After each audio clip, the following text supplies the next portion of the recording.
Hello and welcome to the Premier Pundits. We are discussing game week 19 and it's a double one. So it's going to be double the fun here with me and Ben. But we have a lot to talk about. And I think first of all, we'll start off with our game week 18s. Now, I'm going to sound weird here, but I'm happy with only a slight red arrow. But before we get into my team, Ben, let's introduce yourself and how your team has done in game week 18. Yes. You know what it is? New year, new start, new me, a new Ben Dinnery, that's going to absolutely smash Love it. FPL. So got off to a decent start. No hits, no chips, and walked away with 57 points. And teed myself quite nicely for the double game week. So I can go into this game week if I wanted without a hit, without a chip, and still have injuries dependent at least 9 double game week players. So quite pleased with that. Landed on my feet for once. So expect to see some big green arrows over the coming weeks and months. Lovely to hear, mate. And just as well, commenting on our video footage here, I'm joining you obviously from the Emirates Stadium. Can you confirm if that's going to be St. James's Park that you're in there, where they're beaming, because you're such a legend in the area, they're beaming your name into lights into the air? This is Kingdom Din. This is my kingdom. Thou shalt all bow before the din. I love it, mate. We bow before your brilliance and knowledge in football injury stuff. But we'll go on to my game week 18, and you've had a fairly good game week 18 there. And as I said there, I'm not actually upset with a slight red arrow because I stuck with my guns, no free hit played, and I still managed to outperform the average, even though I took a -8. I mean, I'm happy with that. And it just means that my team is nicely set up anyway over the next few game weeks. And it means that I've got my free hit for later on in the season. I think looking at the fact that there's been outbreaks of COVID at teams here, there and everywhere, it seems a little bit more sensible to keep that free hit for a little bit later in the season. But also there will be another blank game week or even a double game week where I can use it, where I think I can get far more out of it, because this double game week, there's no triple captain that excites me. This double game week, I don't think I need to play my free hit because my squad is packed to the rim with everybody I think has got a double game week. And then we kind of go to the flip side. Don't need a free hit, don't need the triple captain, don't need a wild card. Keeping those chips, I think, is going to pay off for later in the game. But on the flip side, 63% of people in the top 10K did play their free hit that double game week. But again, their average was only about 50 to 53 points. I scored 39, but as I said, got a -8. I don't feel that aggrieved at the end of the day. I don't feel like I've missed out majorly because some of the big hitters as well, Lacazette blanked, Tierney didn't even get on the pitch. So he didn't get the clean sheet points there. And somebody like Sterling as well, that a lot of people, I said, would have been a Maverick choice, only played a few minutes and then skied a penalty. So I'm very glad that I didn't plumb for Sterling and kind of went with the wiser choice. The only thing that I'm mad about, and I blame FPL Game for this, is that I did say KDB is my captain straight after our chat, but for some reason it reverted back to Fernandes. So I don't know what the hell was happening there. But yeah, the only other thing was I'm out of the cup early. But I don't really care about the cup. It's a distraction. I'm out the cup. You're out. I told the lads, I just want to focus on the league. Yeah. Get this domestic cup competition out of the way. The league, get into Europe. That's what was strived. That's what the directors want. Yeah. That's what the stakeholders want. That's why your name's up in light, mates, because you are just this brilliant manager, and you don't want to be really wasting your players potentially getting injured in this silly cup fixture. Now, before we get into this, there's this news. Leeds were having a double game week. Now they aren't. Now they might be again. Ben, can you give us any information on that one? Because Ralph Hasenhüttl came out and said we must be ready to face Leeds if this cup tie is called off, because Steve Cotterill, Shrewsbury town boss, has tested positive for COVID-19. So what kind of info do you have there on that one? What kind of situation can you see playing out? Look, I think all teams at any given time need to be ready now. The Fulham fixture against Tottenham sets a precedent, where the FA and the Premier League now have warned managers because of, you wanted the football, you want the Premier League to take place. There have got to be allowances made. There's got to be an understanding, because it's not right that, teams can be penalised.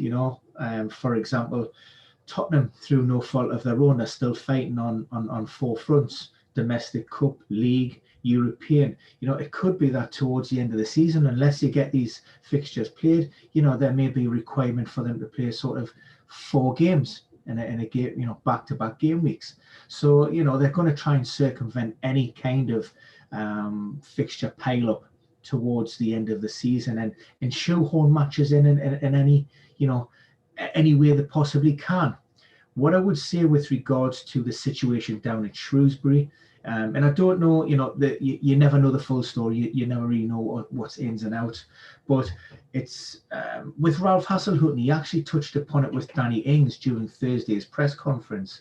And what he spoke about, the fact that Danny played against Liverpool, and potentially, given that we know that you can become a spreader, within 48 hours of actually showing any symptoms and testing positive. He said Danny Ings could have been positive for that Liverpool game. However, given, he said, the strict protocol that they have been adhering to within the club, at the time, Danny Ings was the only player that actually did test positive.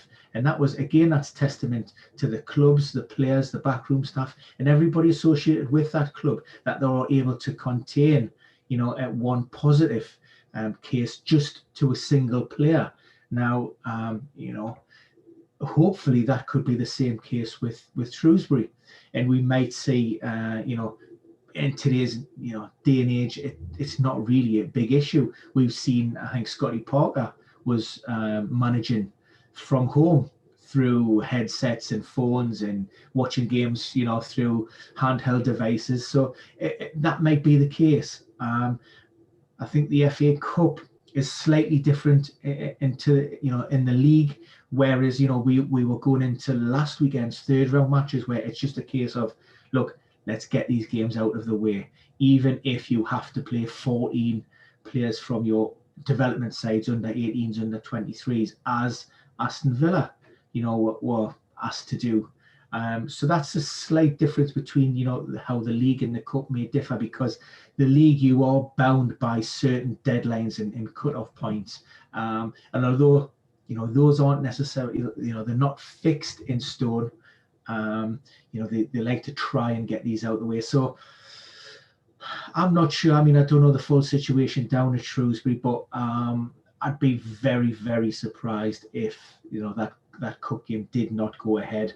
I just think it's Ralph Hasenhüttl coming out and basically saying what every manager should be expecting, or expect the unexpected, as it were, in these times.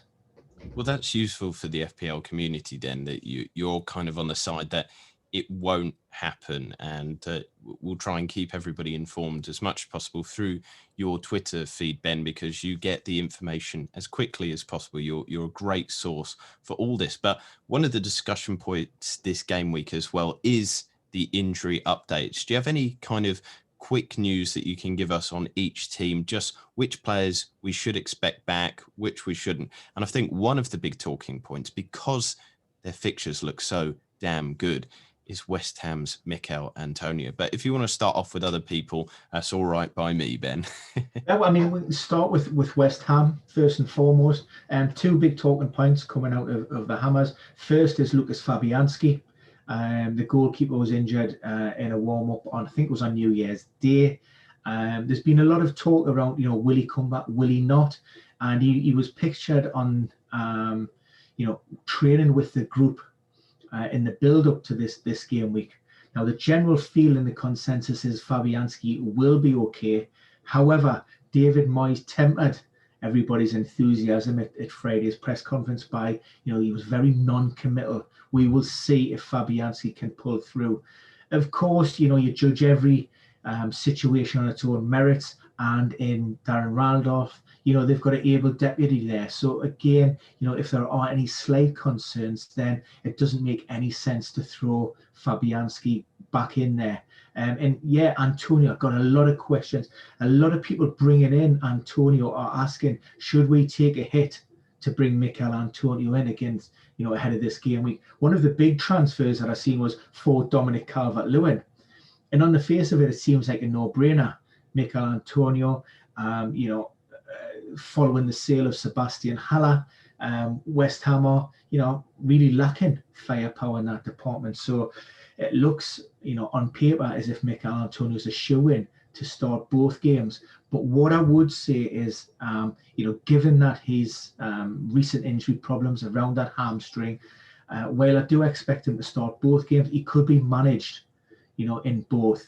And if you find maybe West Ham are doing quite well in that first game, you could be David Moyes being looking to bring him off after maybe 50 or 60 minutes, just to protect him, just to make sure that there aren't any further problems or complications with that hamstring injury. So that was just one to worry about and to be aware of. Another big talking point on the timeline is Charlie Taylor down at Burnley. That Burnley backline attracting a lot of attention. And earlier in the week again, Sean Dyche he spoke about the potential of Taylor to return, and he said, I fully expect him to be in contention. Dyche tempered that enthusiasm today, and he's come out and he said, well, he is still a bit of a doubt. So for me, it's a case of, even if Taylor is available, you've got Eric Peters who can slot in at that left back place, and you've also got Dwight McNeil now who's back, and he's almost back to full fitness, so he can come in the left hand side of midfield. So again, the pressures aren't the same as they were to maybe rush Charlie Taylor back. Elsewhere, the big game of the weekend, arguably the pick of the bunch, will be Manchester United versus Liverpool, both managing their own respective issues. The main talking point for Jurgen Klopp at today's press conference was, with regards to the availability of Joel Matip. This one's going to go down to the wire. At the time of today's press conference, Matip hadn't actually taken part in any kind of group training session. However, Klopp said, he was expected to train this afternoon, providing he's all right. He could train tomorrow, and given that, we'll assess his performance, and that will determine whether we throw him in there or not. It's a big call. I think if there's, for me, you're looking at, we've seen last time out in the league, certainly, Liverpool went with Henderson and Fabinho in that back line, and great players in their own positions, and Fabinho's done an admirable job in there. I just think Henderson's a little bit lacking. I would certainly prefer him over the likes of maybe Phillips or Williams. And I think if there's a chance there or a risk to be taken, I think Jurgen Klopp may just take that and have the opportunity to push Henderson into midfield, maybe along with Wijnaldum and Thiago Alcantara. So that's a big one out the Liverpool camp. And for United, Ollie wouldn't be drawn on specific names, although we did see Anthony Martial and Nemanja Matic both pull up with what looked like muscular problems midweek at Turf Moor. Now, again, you're looking at Martial, and for me, it seems like a bit of a one that I wouldn't necessarily risk. It looked to be hamstring related. We have Cavani back in the frame. It makes sense. You would put Cavani central. You can bring Martial out of the firing line, certainly for this first game, and maybe, see if he recovers for the next midweek game. And with Matic, you've got McTominay, you've got Fred, and you've got Pogba, who can all sit in that holding role. So I don't see him being much of a big miss should he miss out. But them are some of the main talking points. You touched upon Arsenal. Kieran Tierney, he was a surprise admission along with Pablo Mari against Crystal Palace on Thursday evening. Both relate to calf problems. Now, it looks like Pablo Mari is going to miss the next few games at least, whereas the news on Kieran Tierney is slightly better. He was withdrawn as a precaution at the last moment after complaining of tightness and a little bit fatigue in the muscle. MRI scans have come back and they appear to be clear, although what you would say with imaging, it never is 100%. You would never get a definitive diagnosis, but there's nothing obvious there, and that could put him in the frame for the game against Newcastle on Monday. Now, let's talk about a few others that I wanted to bring to the table here. And just a comment on this, but Wolves seem to be like the Walking Dead at the moment. They've got some real serious injury problems. And one of the FPL favourites, Neto, has now been ruled out. I mean, we're talking about Pundits, Traore, adding to all the others that are kind of sidelined, along with Bolly. This is kind of a desperate situation there for Wolves, isn't it, Ben? I mean, we talked about COVID and the current situation. I mean, Wolves having injuries is unprecedented in all the time that they've came up. Consistently had a clear treatment room. Nuno with a full squad at his disposal. We're coming to this season. There's no European football, and everybody expected all sorts from Wolves. We expected them to be kicking on towards that top 4 spot. Players, getting plenty rest. And it just hasn't worked out like that. In Neto, player that I own, so I've got a bit of a vested interest. He picked up what Nuno described as a big knock against Everton in that 2-1 defeat. What I'm reading between the lines is it's impact injury, which is always, that's better than maybe a muscle tweak or a strain. He returned to the training pitches today, and he has improved immensely. If that improvement continued overnight and tomorrow, where he will be assessed and a decision made, then he will be in the frame for that Black Country derby. Other positive news coming out of Molineux would be potentially the return of Adama Traore. He was pictured training away from the group on Thursday in the swimming pool, doing some individual one-on-one sessions, rehab on his hamstring. Didn't look great, but he was out there on the training pitches again today, along with Willy Boley. Now, Willy Boley's been out for a few weeks now, and my concern with regards to his availability or readiness to start would just be that sharpness and match fitness, particularly when we're looking at, the likes of Cody and Cias in that defensive pairing. However, Nuno has come out and he said, look, we're making too many defensive mistakes, too many little problems and next that we need to eradicate. Now that could be pointing the finger at somebody like Cias, even though, he offers quite a lot as an offensive third from set pieces, and he's always good for the odd assist or even goal. So that's a 50-50 decision for me. Had Wolves been performing okay and getting results, I would have seen, we'll ease Bowley back into the frame. But given the run that they're on, it could be that, and it's a huge game against West Brom. Nuno might roll the dice. He might throw in Adama. He might throw in Willy Bolly, and he might just take that risk on Neto because, I'm also thinking of my opinion that Citrone will start up front because, Fabio Silva is going through a little bit of a rough spell at the moment. I just think he needs to be pulled out the firing line. Now, one person that has been firing on all cylinders quite recently is James Maddison. He's looked in fine form, and so have the Leicester team. And this was something that I was reviewing as to whether to get either Vardy or Maddison into my team, just because, when they're hot, they are very good, the Foxes. But unfortunately, once again, it's kind of a recurring problem for both of them. Maddison seems to have a little bit of a problem, and Vardy, with his age as well, realistically, even though he's got a double game week and we kind of fancy him against anybody because he's so good, with the fact that he's carried a little bit of a problem, I can't see him playing both games. Is that your opinion that you share there, Ben? Yeah, certainly starting both games. I think the matchup against Southampton is pivotal and to whether we can read anything into maybe starting that midweek fixture.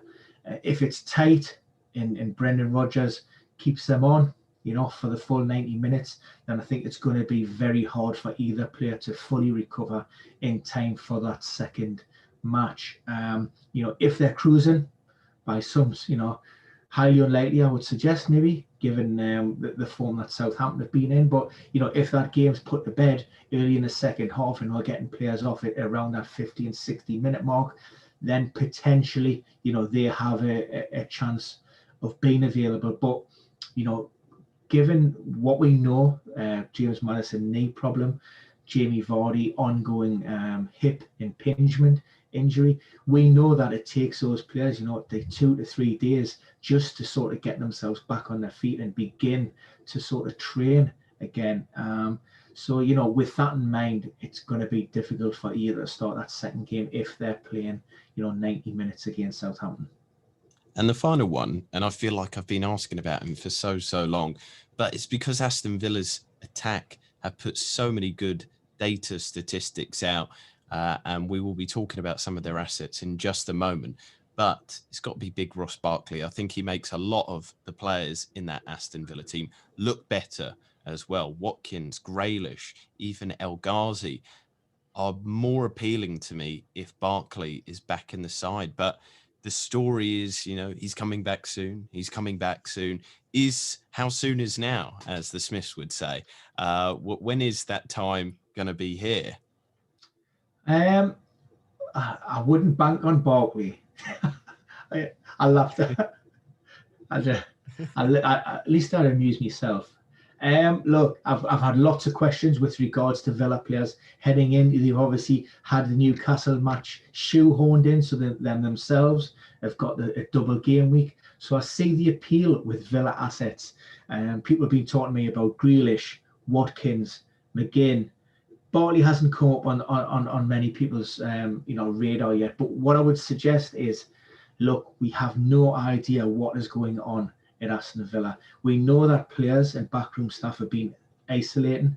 We don't know whether that's through positive tests or whether that's because of close contact. If those players have been tested positive, we don't know if they're asymptomatic. So therefore, we don't know if these players have been training at all and or to what level. So there's too many unknowns within that Villa squad, and we've seen it with Newcastle. Even if they do okay against Manchester City, which would be their first game back, they'll come back with that, that nervous energy, that enthusiasm from, they haven't played a league game since New Year's Day, so there'll be that. But then to expect them to turn it around and produce that again on the Saturday against Newcastle is going to be really, really difficult. I mean, all it takes is a couple of players. We've seen it with what's now classed as or hangs the moniker of long COVID, with Jamal Lascelles and Alan Saint-Maximin. We're talking about two players there who are now almost 8 weeks, and they're still nowhere near the levels that they should be to be able to sort of compete within the Premier League. So for me, that can happen to anybody. And if you're thinking about considering Aston Villa assets, do so at your peril. I just think there's safer, better options out there just for this game week. I wouldn't be piling in on them, just given the uncertainty around statuses and fitness levels.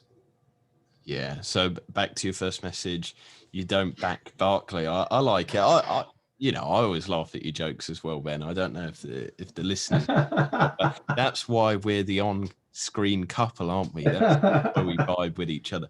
But let's get into it then, because there's actually lots to talk about there. There's lots of injuries to talk about, but we do have to get through quite a few. And I'm just going to quickly talk through the very difficult fixture updates that we've experienced this week. And this is why it's a little bit crazy. And that's why we started the show with the Leeds discussion, because is it on? Is it off? They're being rearranged all the time. So what we do know now is 10 teams do have a double game week. And this is, recording as late as we possibly could on a Friday night. So this is literally the most up-to-date data and transfer news for you here. So 10 teams with a double game week. Everton now have a blank game week. So that is a little bit odd there, a little bit crazy. And again, for people bringing in Calvert-Lewin or any Everton assets, why? You shouldn't be bringing them in now. You should be waiting maybe a week or two. I get it. Everton are a fairly good looking side, but even then, I'm not attracted to their assets at the moment. Then Southampton are no longer playing Leeds, so they have a single game week.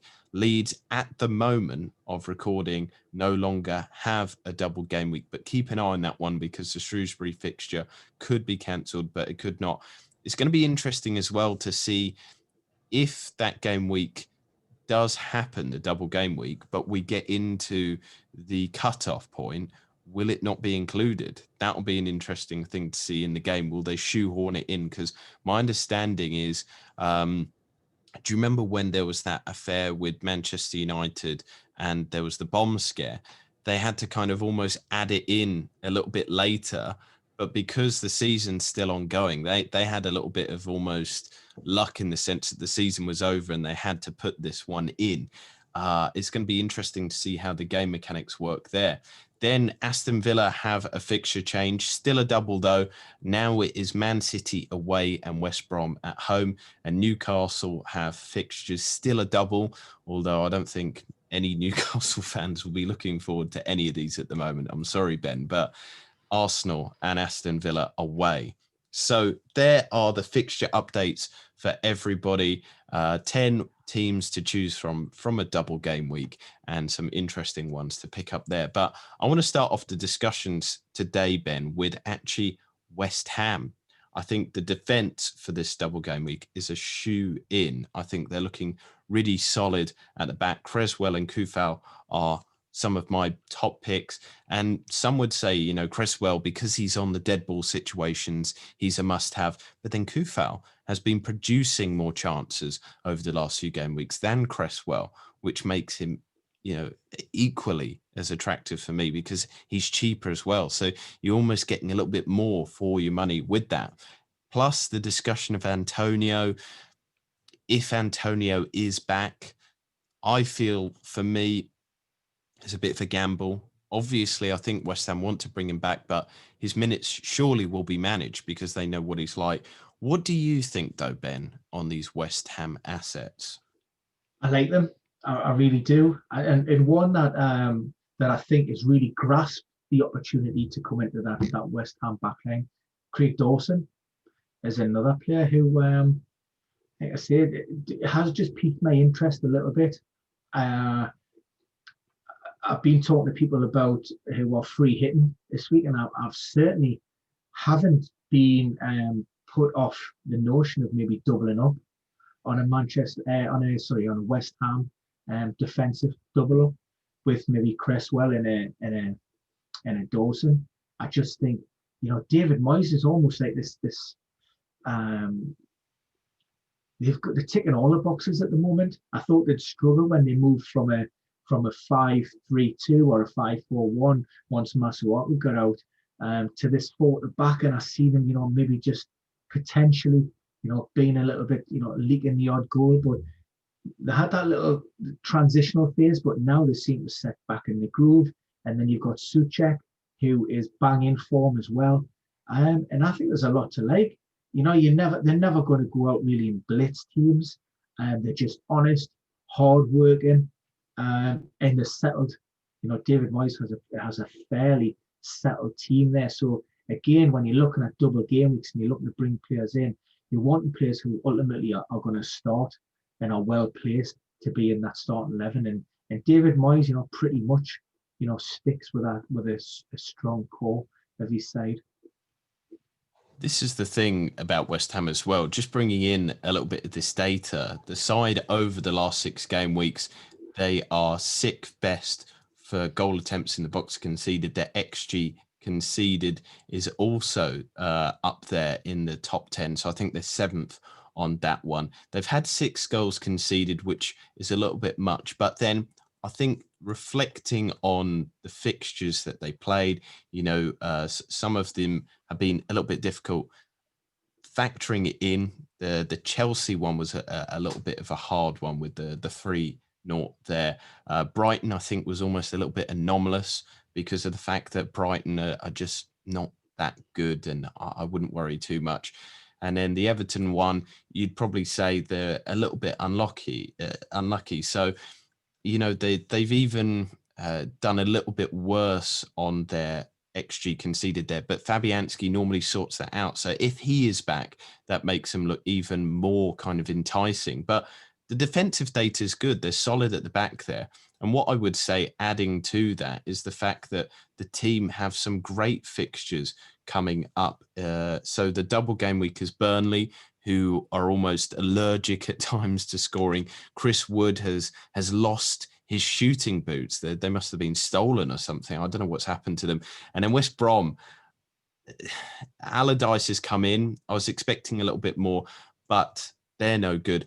Crystal Palace after that, who can score but don't often. Liverpool, then after that, Aston Villa, Fulham and Sheffield United. These are all games that you can see clean sheets in. So with obviously the big focus is on the double game week here, but they've even got long-term, medium to long-term value in the sense that you can play them almost every week. You could rest them for the Liverpool game if you've got a strong team elsewhere. They're fairly good owns, and their price mark makes it easy as well to rotate.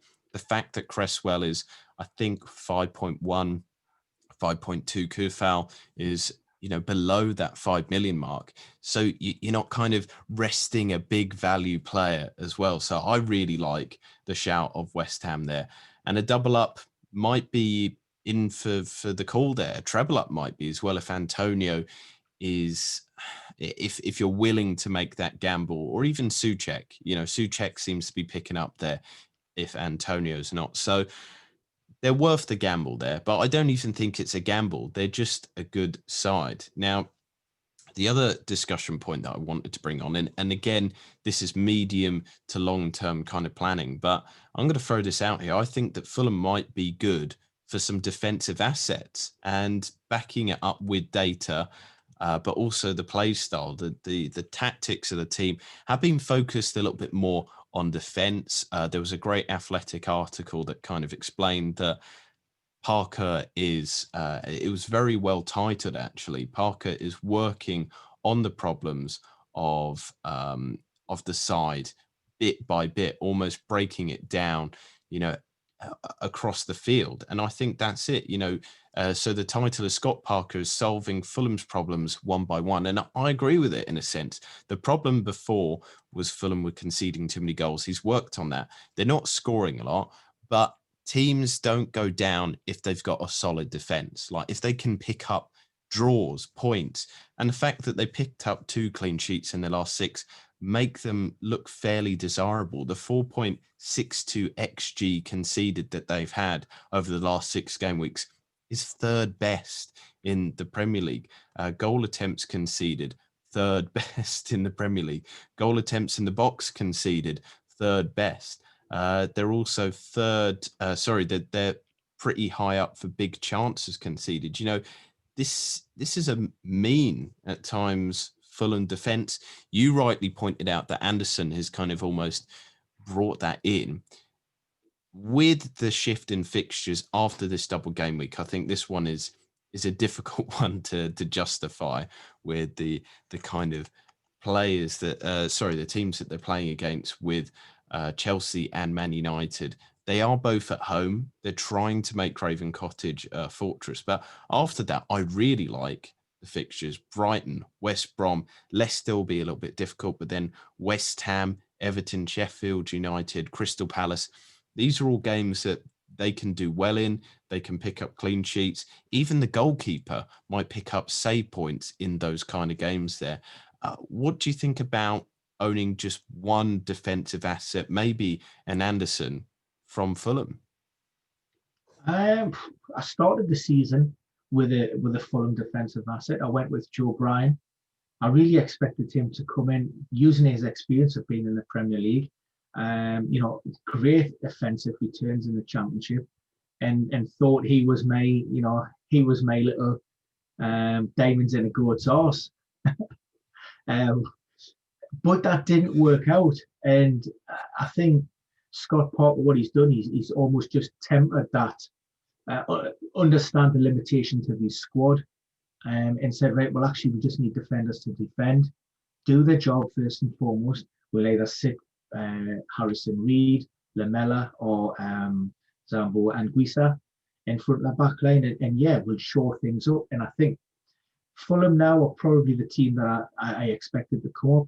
I like them in with Lookman. You know, you've got a player there who is exciting, as a potential game winner, game changer, rapid.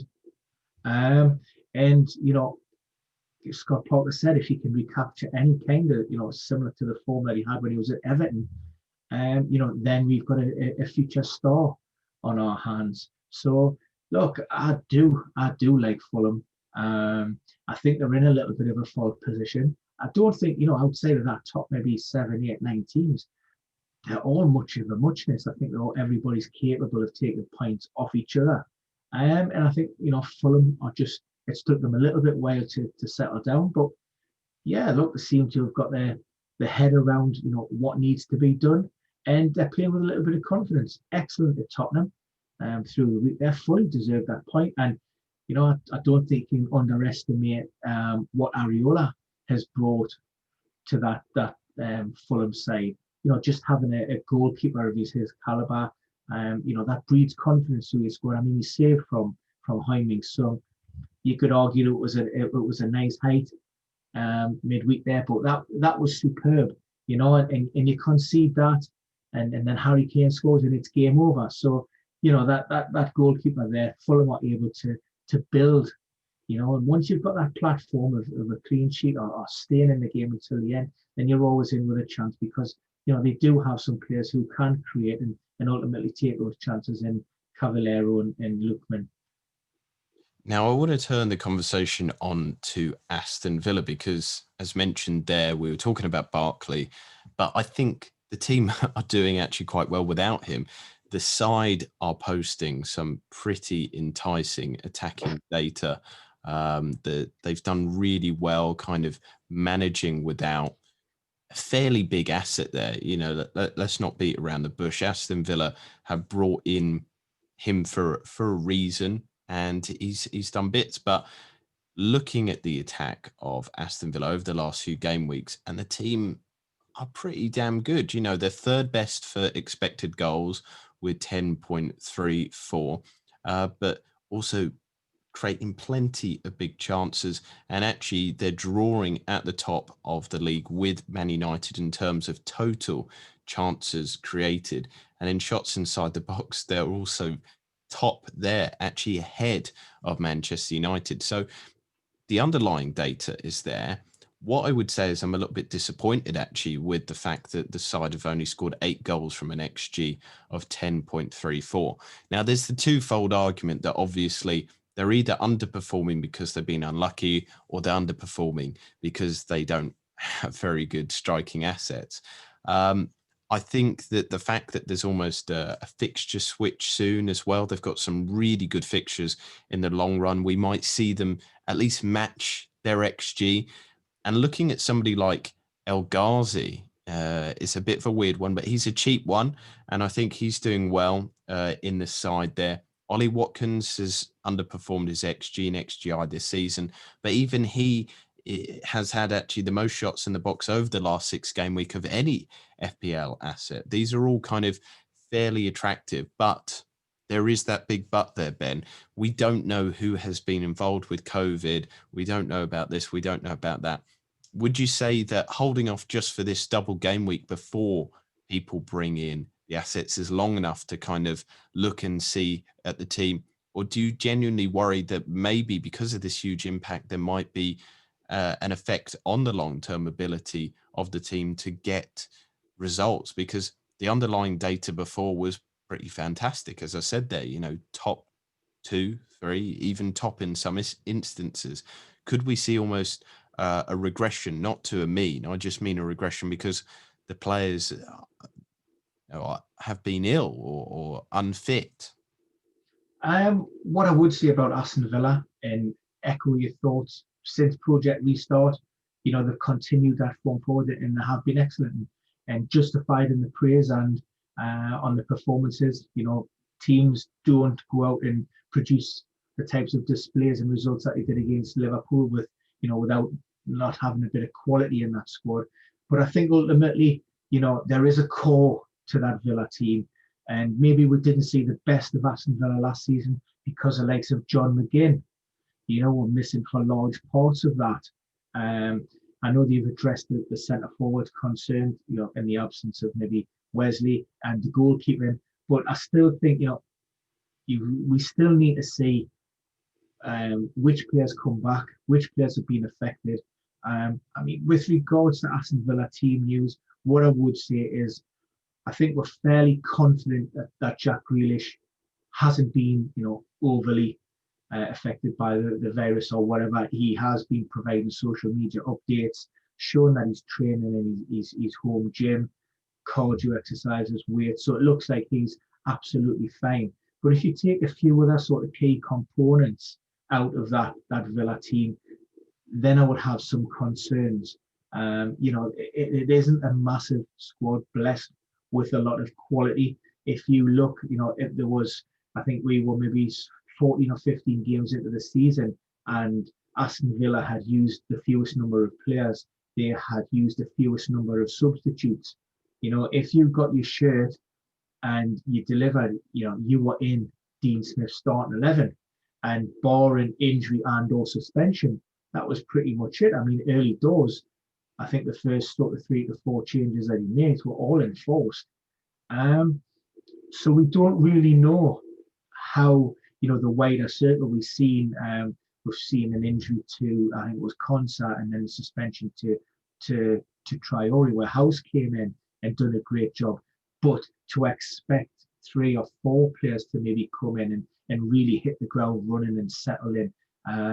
Trezeguet done really well in parts, and I think Traore is finding his feet a little bit. But again, it's a big ask, to expect maybe multiple players to come in and really do that. So, like I say, it's about seeing who's fit, seeing who's available, who's been affected. Because even though players like Jack Grealish may have been training, it's not necessarily, it's not sports specific. You cannot replicate the training ground, that competitive environment. You're not playing football. There isn't any contact. So yes, you can maintain those base levels, but really, that's all you're doing. You're at a better starting point than you would be if you hadn't done anything. But ultimately, there's still going to be a little bit of sharpness and Premier League fitness, as Sean Dyche would put it, lacking because you've been just away from the game for such a period of time. Now, I've gone through a few assets. There are a few teams that have attracted me, Ben. Are there any more that you wanted to go through before we get to our own team selections and then discussions about captaincy choices? Because I think that's a big one this game week. It's difficult. I think I've pretty much covered a lot of it. If you're looking at those on a free hit, or maybe it's those who are looking at maybe fan team platforms. And shout out to the General, by the way, who won the Monster for the General. So that was the big 50k Euro game this week. So smashed it, and that was a great example about how these games differ. And maybe this game week differs slightly for those with a free hit. He had Sheffield United players in there, Aaron Ramsdale. He even had in McGoldrick as his centre forward. So these one-off points around specific games and fixtures, it's sometimes difficult to get your head just around why you would maybe bring in these players. But if you are using a free hit and there's maybe a fixture that does appeal, but maybe for an unfancied side, sometimes I suggest just go for it. Why not? Because I think anything can happen in these times. And as an anti-template guy, who's played the game again, without all of or most of the premium assets, Look, I'm not doing too bad overall when you consider, that there's no Salahs, there's no Alexander-Arnolds, there's no De Bruyne's, there's no Sterling's, there's no Bruno's in there. So uh, there's no right and wrong way to play the game, and you've got to go out there and enjoy it.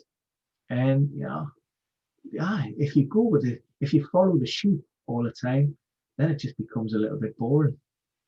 So we're going into now the captaincy choices then. We said a little bit earlier that these are a big one this week, because I think the problem is not that there's some amazing fixtures, but I think for me, it's almost like it's hard because the fixtures aren't looking that great.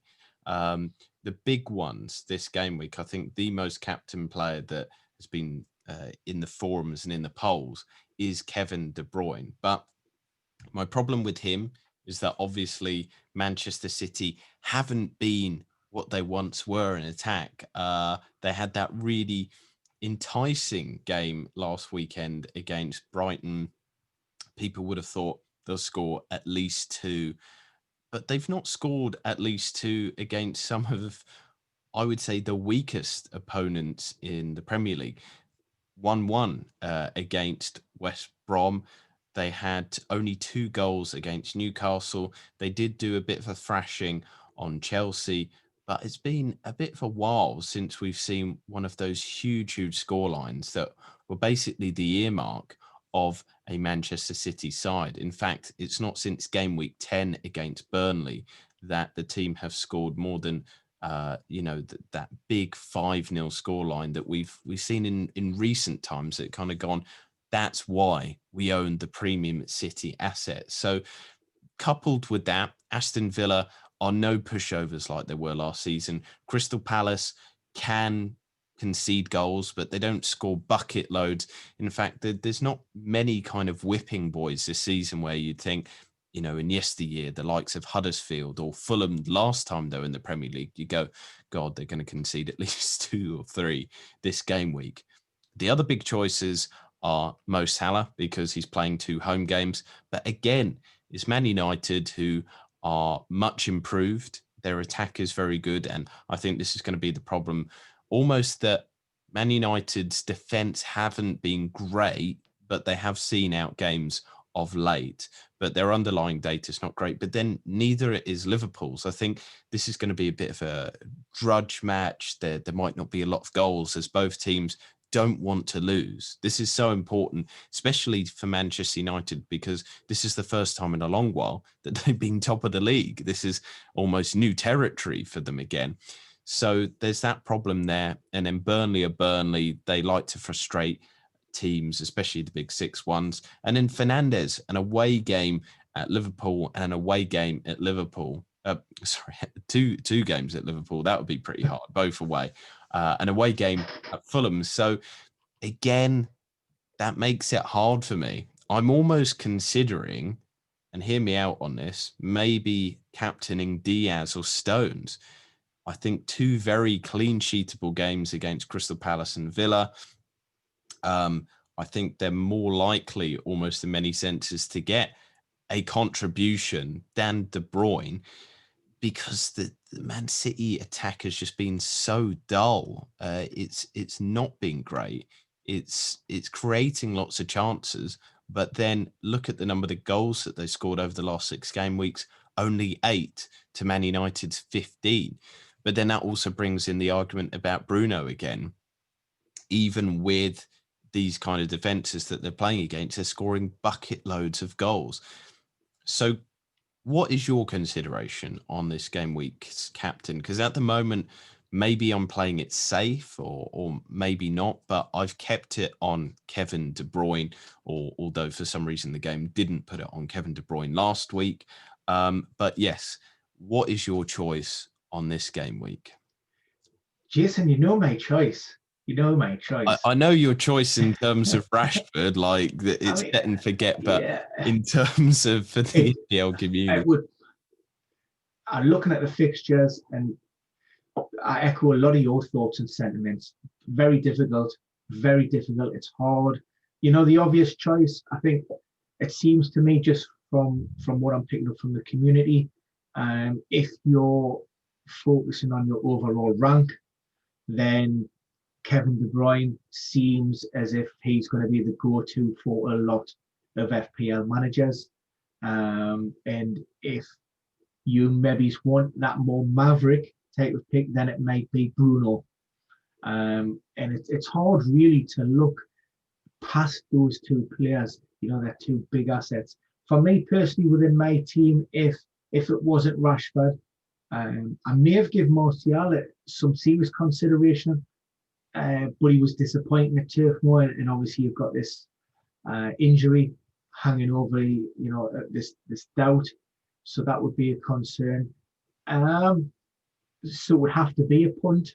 Really, there's, I do like the possibility of maybe going with a Manchester City defender, having owned Cancelo and Diaz. I'm still never 100% certain if Cancelo is going to be nailed down for a starting place. He's one that's always a slight concern, and I'm always checking the team sheet. So for me, Firmino.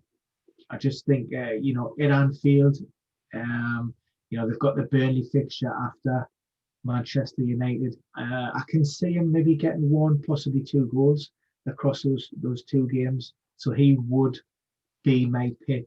But outside it, I think, like I say, most people seem to be heading down the Bruno or Kevin route as the two that certainly from my timeline and the questions that I'm being asked.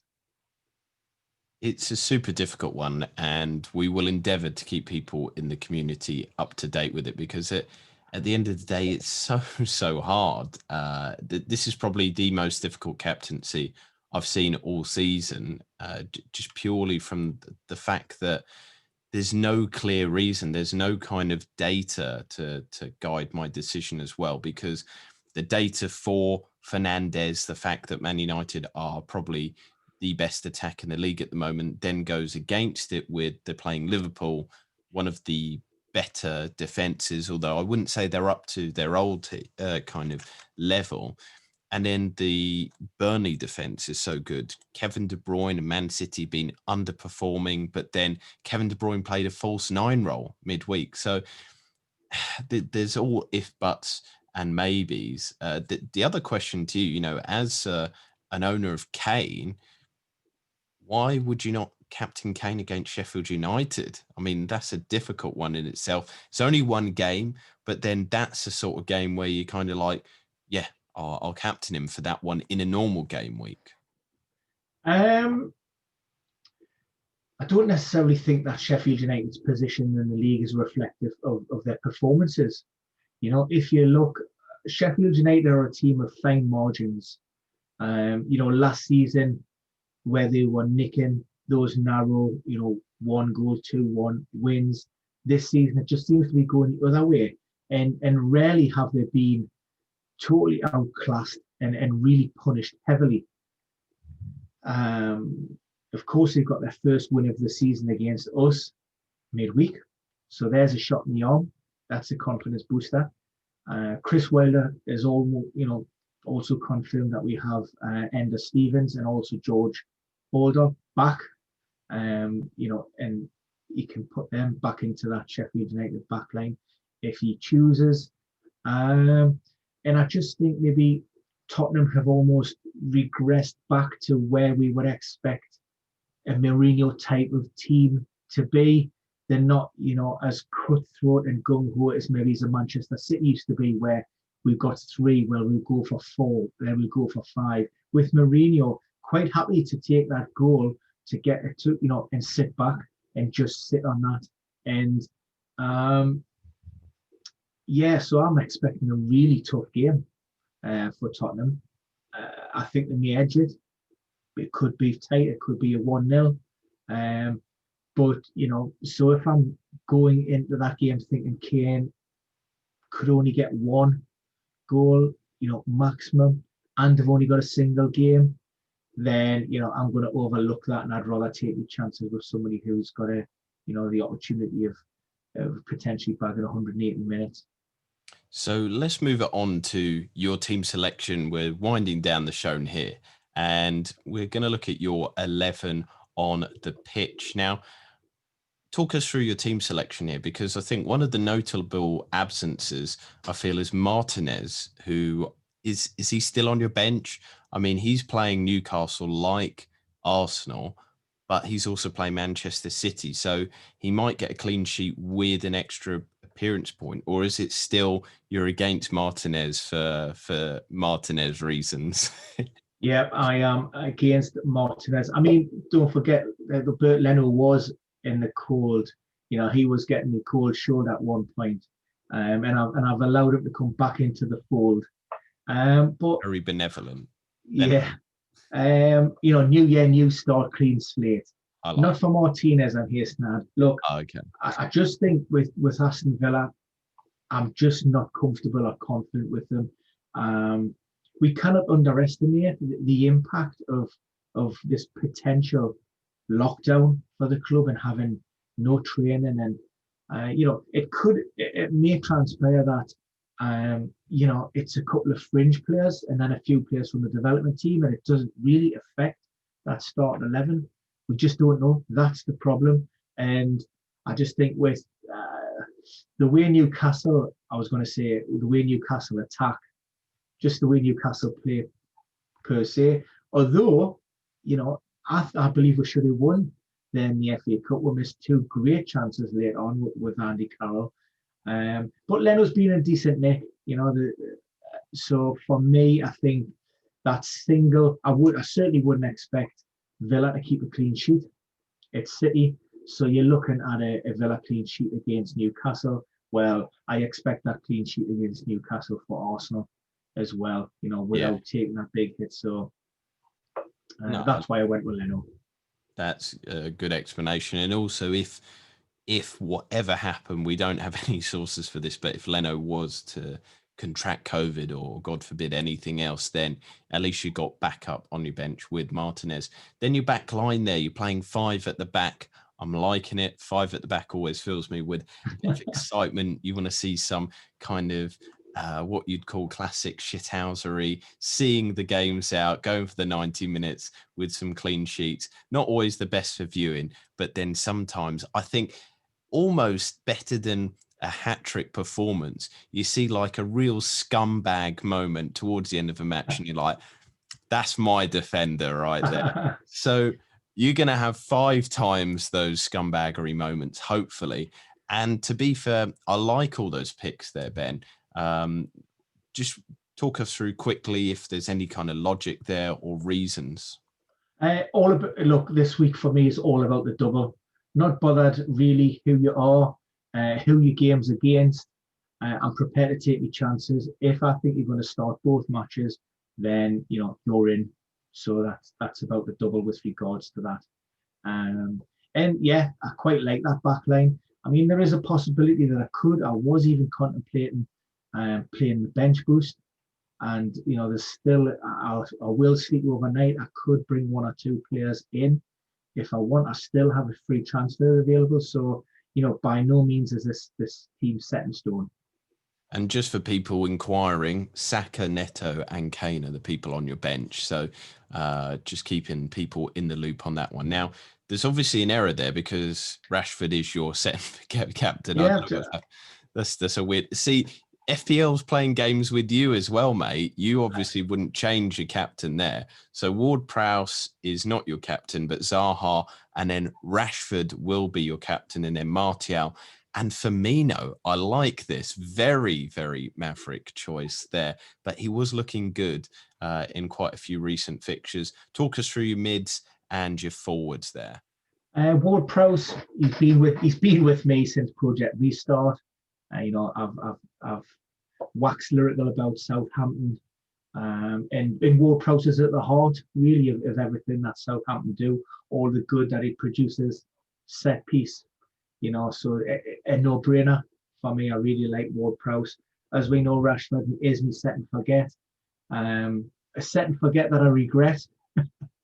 Certainly from a fantasy perspective, anyway. Wow. But it was in homage to all of the great work that he's doing off the pitch. Yeah. Now he needs to focus on the football, right? You've fed the kids, you've given them a bit of scran. Now time to get back on it.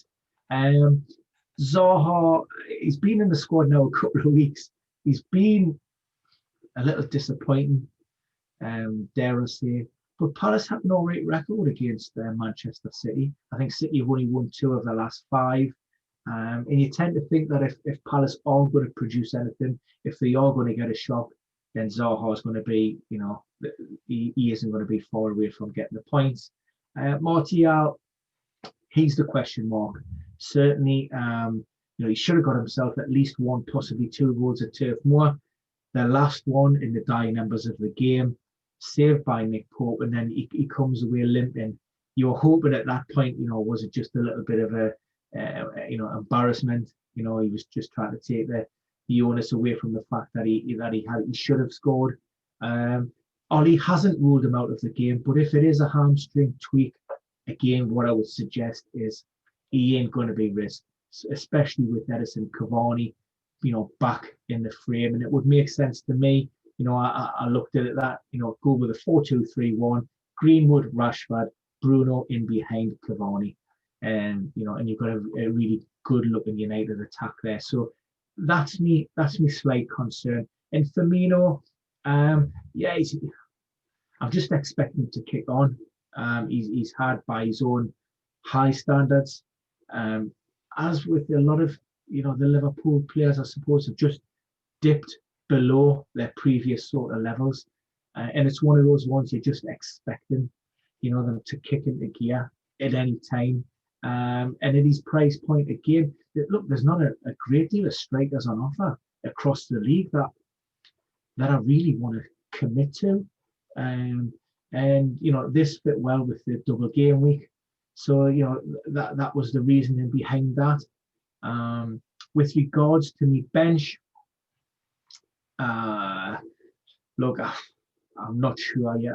I still could pull that bench boost chip at the minute. The Neto news today, that was a little bit of a kick in the teeth. So, if you're missing Martial and Neto, then it's a waste of a chip. It's a waste of a chip. And if I want to try and, circumvent, or if I want to try and, navigate around any issues with regards to that, then it means either bringing out Martial or Neto. And I really don't have any strong inclinations about who I'd like to come in, although I do have money in the bank. So it could just be just a punt, just leave it. And if Martial misses out, I would have Kane come in, or I might even drop Zaha for Kane, possibly. I think you can go the 5-2-3 if I'm right. And Sacco on the bench is cover. I'm pretty much locked in with that. But that was a mistake. The Sacco was a mistake. I should have went. Gundogan was what I had mentioned. He's in the double game week, and he would have been in my team. But I was rushed for the deadline on the Tuesday, I think it was, with it being the early kickoff. And I had a quick look up, and I picked Saka. It was between Smith Rowe and Saka, and I don't know why, after saying Gundogan, that I didn't opt for that. So I hope it doesn't come back to bite me. I hope it doesn't come back either, Ben. I wish you always the best in the team and back you all the time. But we'll move it quickly on to my team. So looking at my 11 here, now people will notice that I've got a little bit of a change once again. And I do have to inform people that I have taken another -8, purely because, there's a shake of their head there. He's not happy already with this, but my thoughts and feelings were have to get Salah back, and I wanted a better kind of bench to my team. I like Smith Rowe. I think Fabio Silva, like you said, is not going to be in and around the team maybe this week, but I think he's an all right pick. I basically just wanted to put as much money into my starting 11 as possible and just have a beefy team indeed. So, yep, I've gone with 5 at the back as well. Like I said, my captain is not set yet, and it may go on Diaz or Stones, but I'm liking my team. McCarthy against Leicester could go one of two ways, obviously, as with any game. But if Southampton can kind of keep up their solidity at the back, could be a nice clean sheet there. But then I'm looking at that back line there. Obviously, Dyer has only got one game, but against Sheffield United, hopefully, they don't do what they've been doing recently, where comfortable in the game, go 1-0 up, and then just let in a team in the last 10 minutes, and then suddenly go, oh crap, we have to attack again, and just, do that sort of stuff.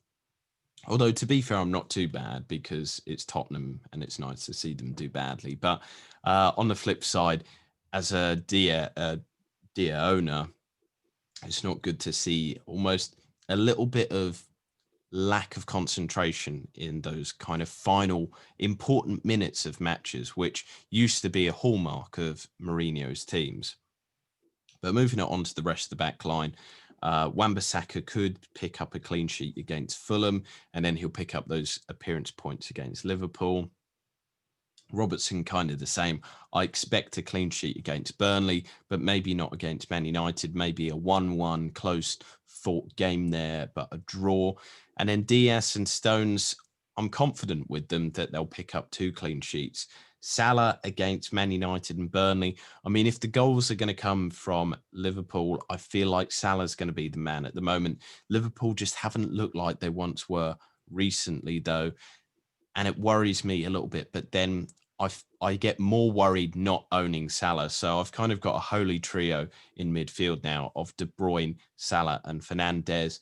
And I know people are going to say it's a little bit boring. I'm almost led by the nose here by the community, almost unwillingly. But I feel if I don't have any of those midfielders, I didn't have Fernandes at one point in the season. I went with De Bruyne instead, purely for kind of differential reasons, because I thought, well, Man City must match their data, and they didn't, and then it bit me in the bum. So Fernandes is a must own, and the other two I feel as well. And then Bamford against Brighton, I hope that the team do very well there and actually put the game to bed and score quite a few goals against Brighton, because they become like a little bit of an annoying side. They produce loads of good data. They play good football, Brighton, and then they're kind of disrupting the teams that I'm playing with them against. De Bruyne last week should have scored loads of goals against them. Why would you do that to me, Brighton? Damn them. And then Martial, I'm hoping he starts. I'm hoping he plays, because he still has really good underlying data, even though he didn't score last game week. I think he's there or thereabouts. He's always in those areas. And if not, I might have to get Rashford into my team, because the Man United attack is the best in the league at the moment. And I feel like doubling up on their attacking assets is not a silly thing to do. And like you said as well, Ben, there's not many other kind of strikers, midfielders that I'm looking at that I think, God, I've got to own them in my team, apart from maybe the likes of Vardy. But then he doesn't have the data, and he's not an easy one to watch. Whereas with Man United, they're always sniffing around the goal. Martial just looks so good. So I'm happy to own them. Would you make any kind of changes in there, Ben? Or, your main comment was going to be on another -8, wasn't it? It was. And this, I can see the justification in managers taking a hit heading into a double game week. I just don't see the guarantees with regards to players starting in this period. And for me, if I'm going in, I want to be assured that these players are A, in the starting 11, and B, they're going to be getting 75, 80 plus minutes. And with the uncertainties, not just around your own team and your own players now, we now have to consider opposition, whether that fixture can be fulfilled. And there would be nothing worse to me than taking a big hit to somebody, for a game to be cancelled. That's players or managers who planned for this game weekend had looked at Southampton and Villa, prior to all these fixtures rescheduled, and looked at it and thought, my team looks great on paper, and then all of a sudden, last moment, there's a spanner in the works, and that's it. It's are we allowed to say tits up?